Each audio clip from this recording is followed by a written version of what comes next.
Hey, this is Black Titanic. Hit that like button, share, and subscribe. Well, I was just looking at Love and Marriage Huntsville, this Houston trip, and with Melody. If you guys notice, Melody, she didn't do a lot of smiling with her castmate. Cause that pituitary gland that's located in the base of the brain kicked in. That it's known as the third eye, which means that your perceptions has gone beyond the duality of life. You are able to see life.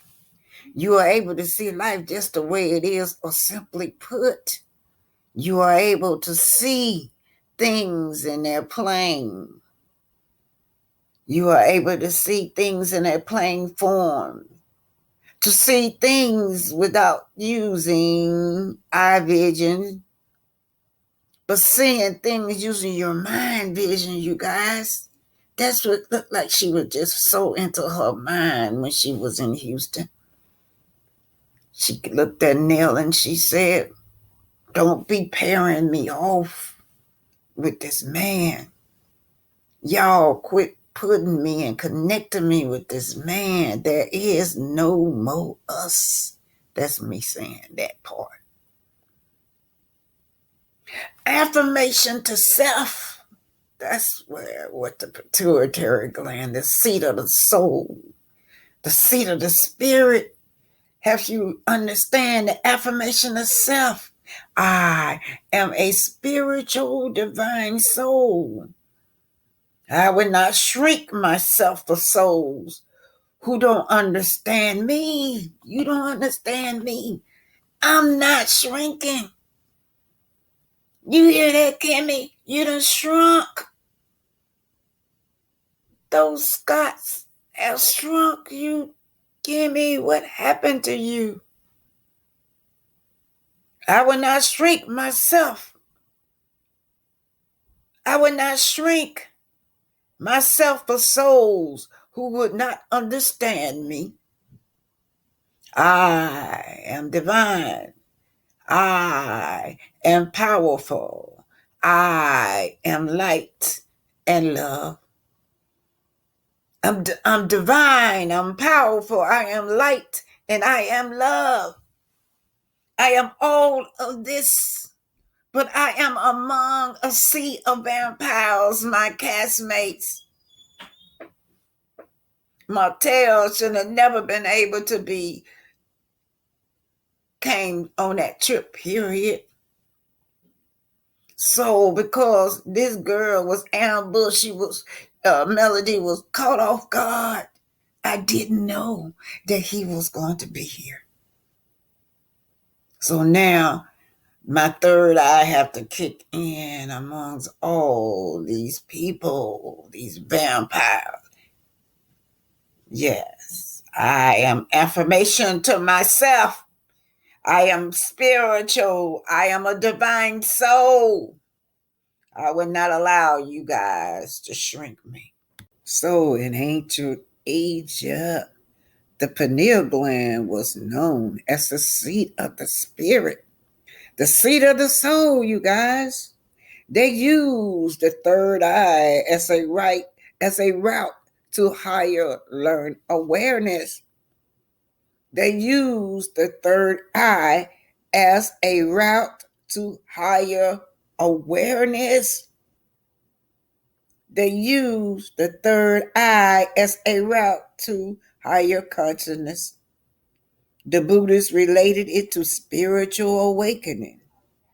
The Hindus connect the third eye will represent intuition and clairvoyant, able to see.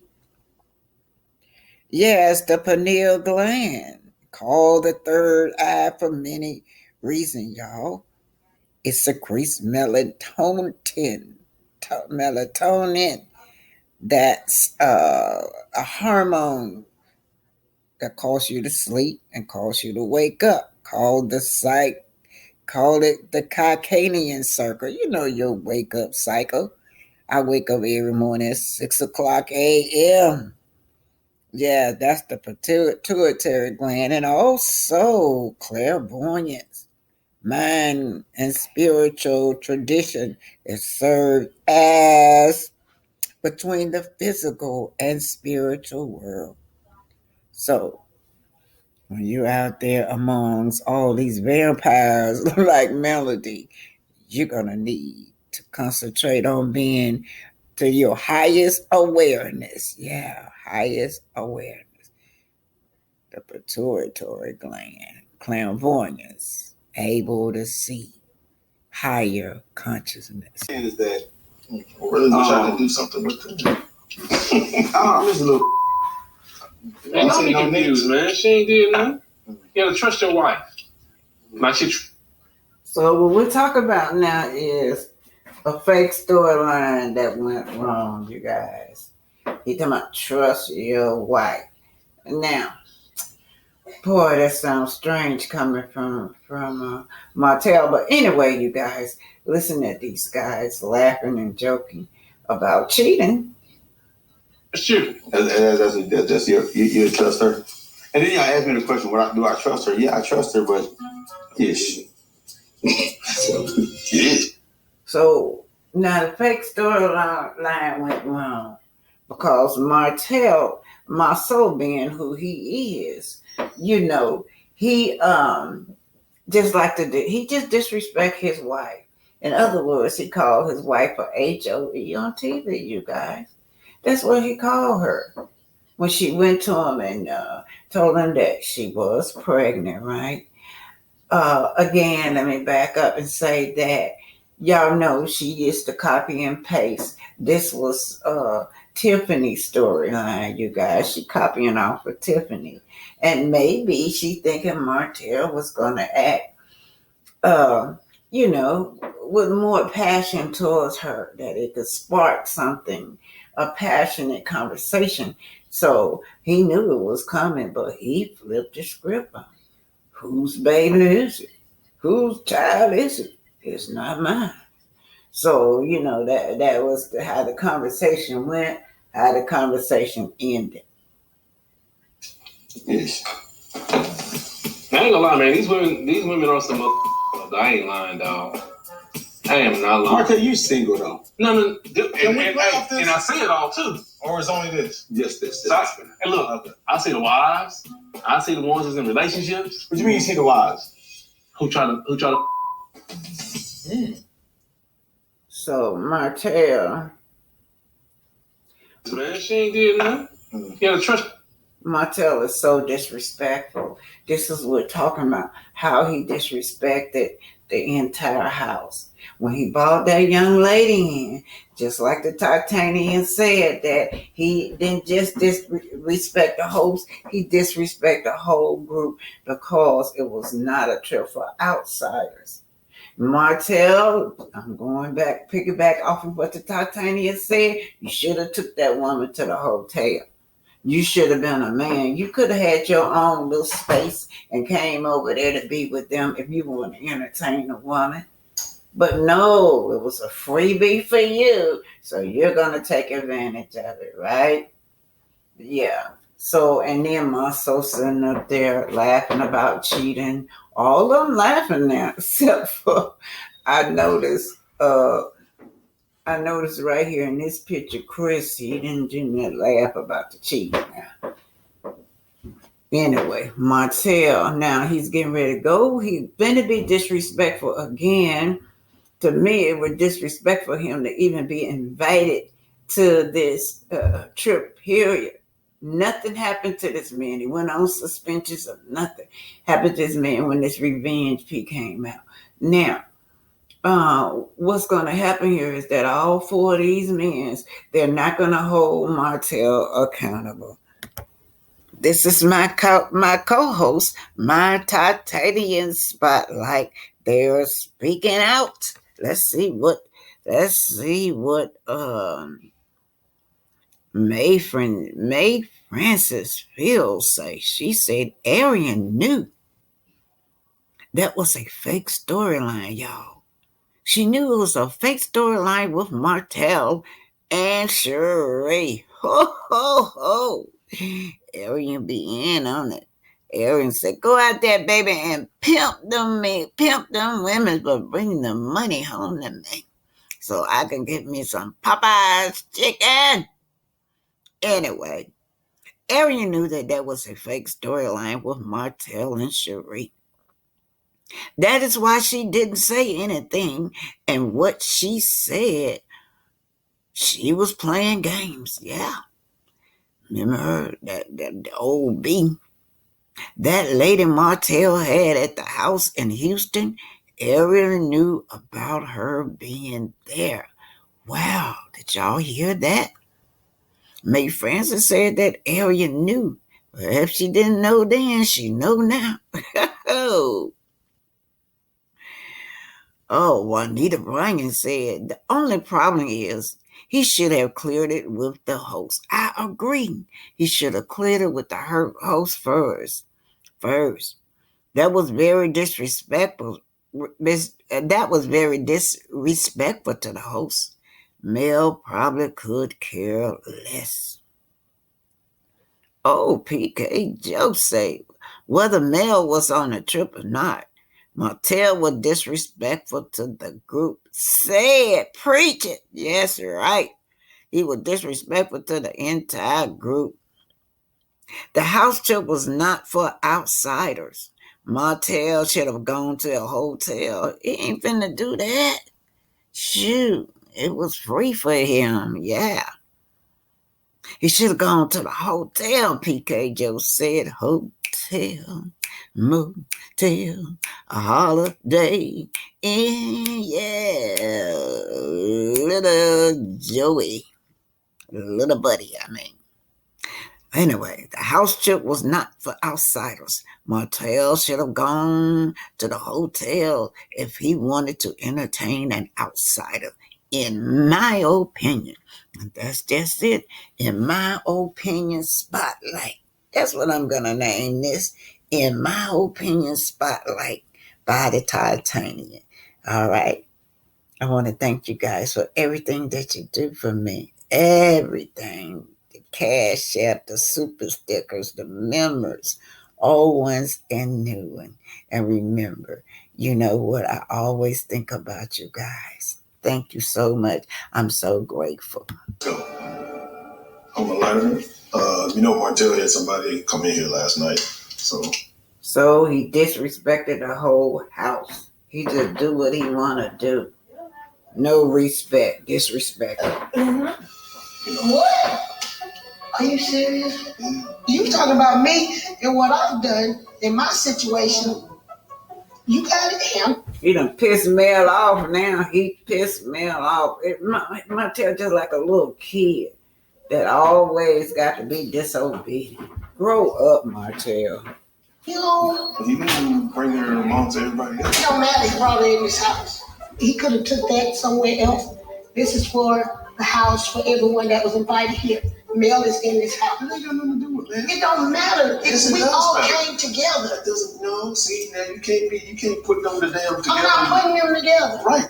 So it's just disrespectful, Mr. Fletcher.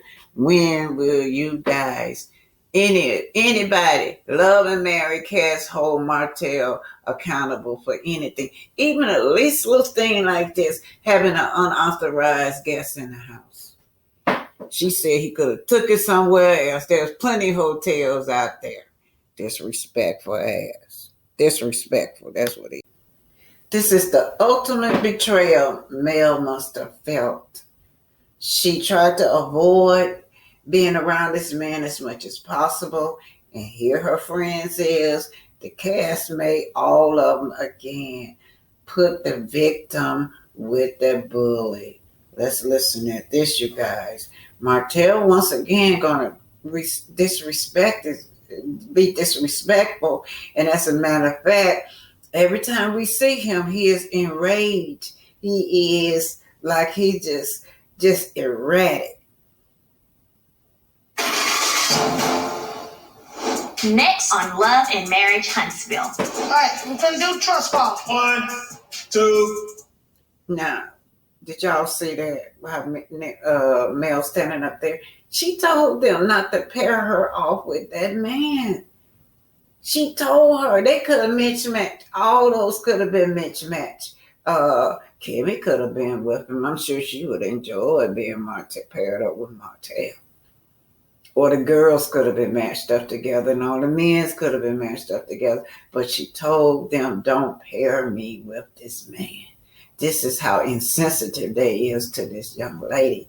She always had to keep that third eye open, and she had to always look around, see beyond, go to a higher consciousness when she in there with these vampires, energy draining people.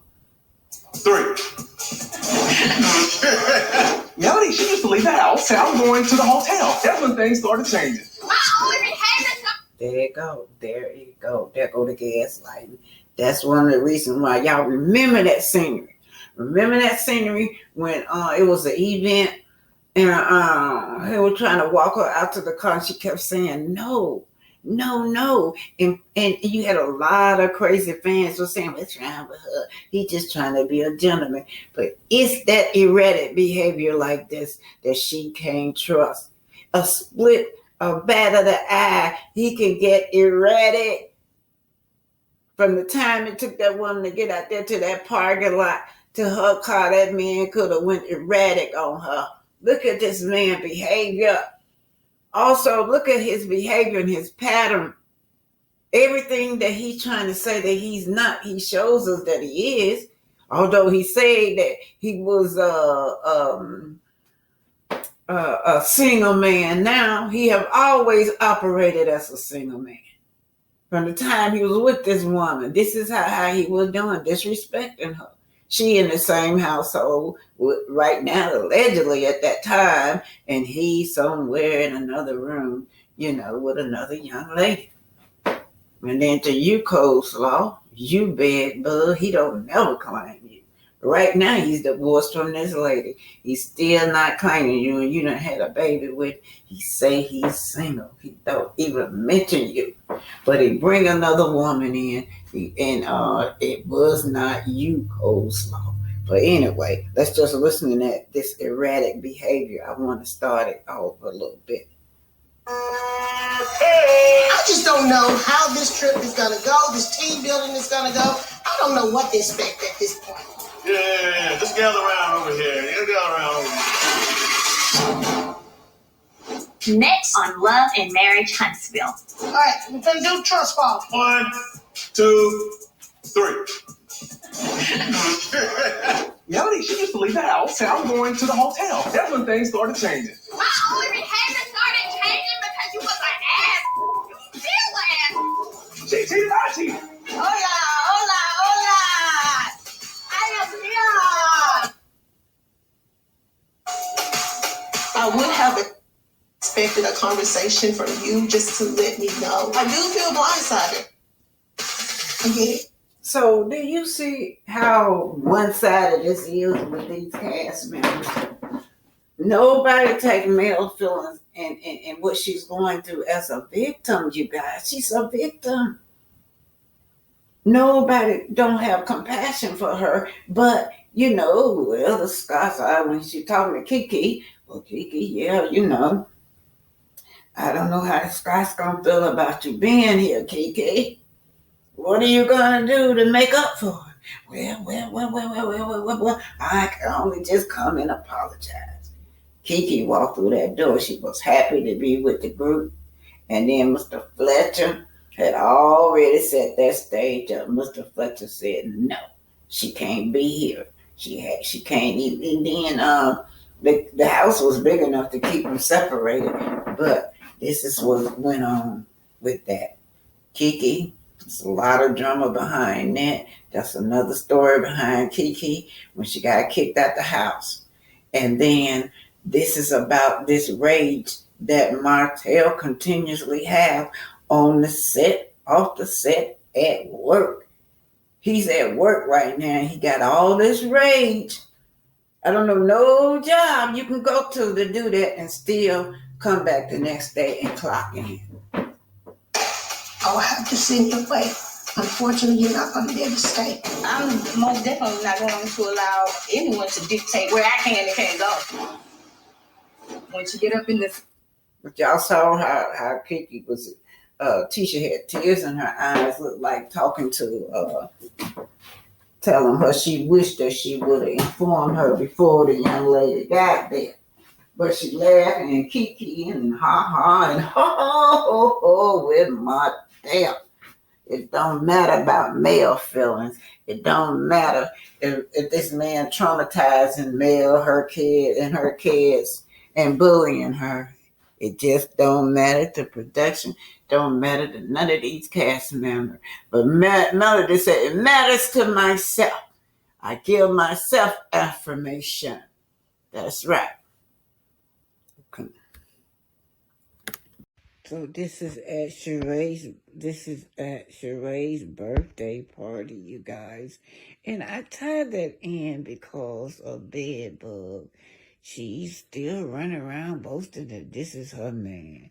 Y'all heard it in the confession stand. He bought this girl. He said that's his business. He's a grown man and he is single.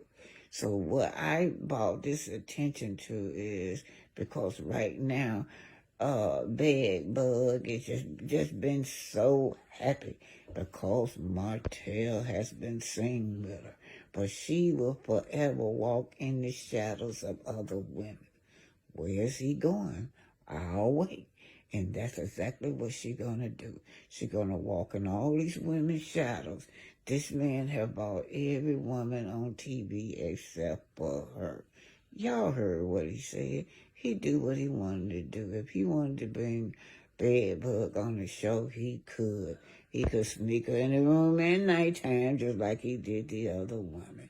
But she's always going to be in the shadow of other women.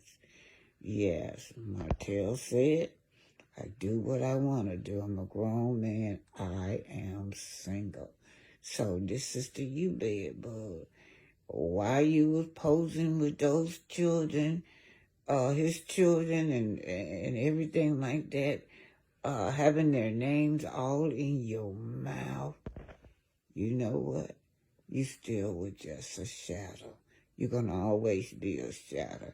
Even Kenya on the Real Housewife of Atlanta, they even balled up the revenge, P. They balled up how you are in the shadows. This is Black Titanic. You're watching Black Excellence, Black Inventor. This is your Black History Spotlight.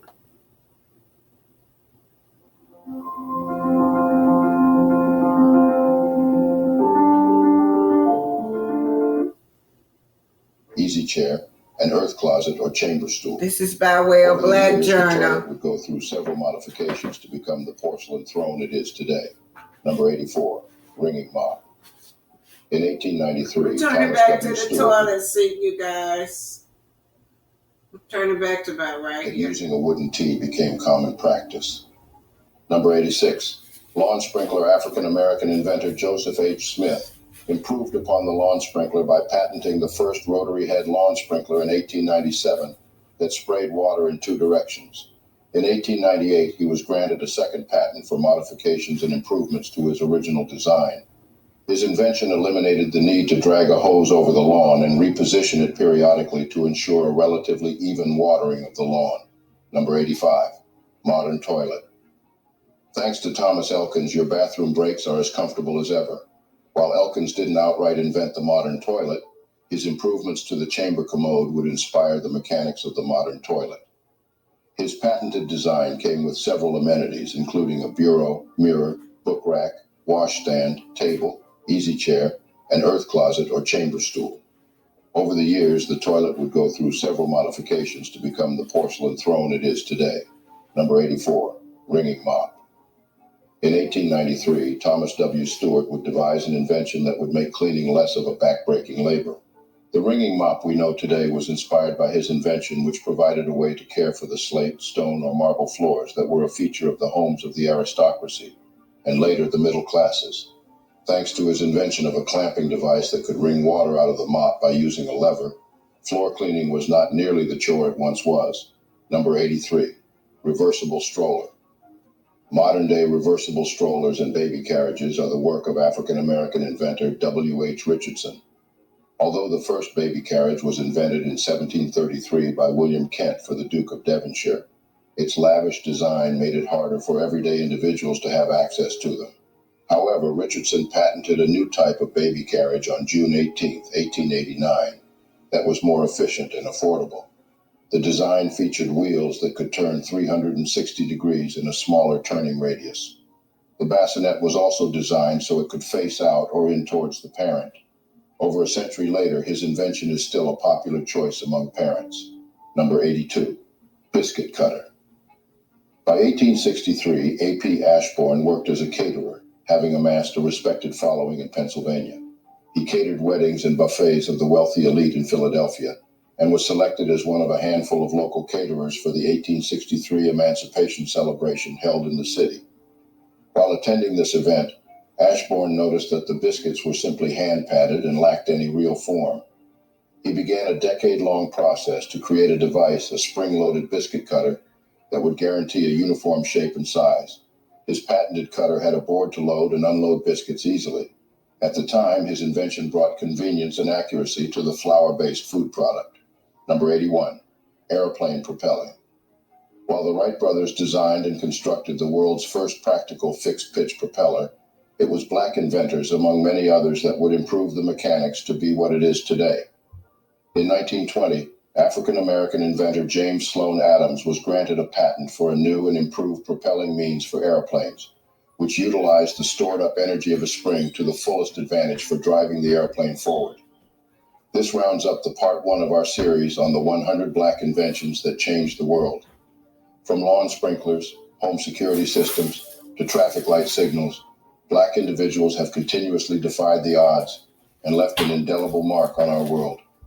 It is time to celebrate their triumphs and acknowledge their countless inventions that have revolutionized our society. In the next part of this series, we will share even more audacious inventions. This is your Black Journal, Black History Spotlight. I bet these are things you didn't know were invented by black people. This is Black Titanic. Hit that like button and subscribe. And don't forget to hit the cash out for those of you who want to support me.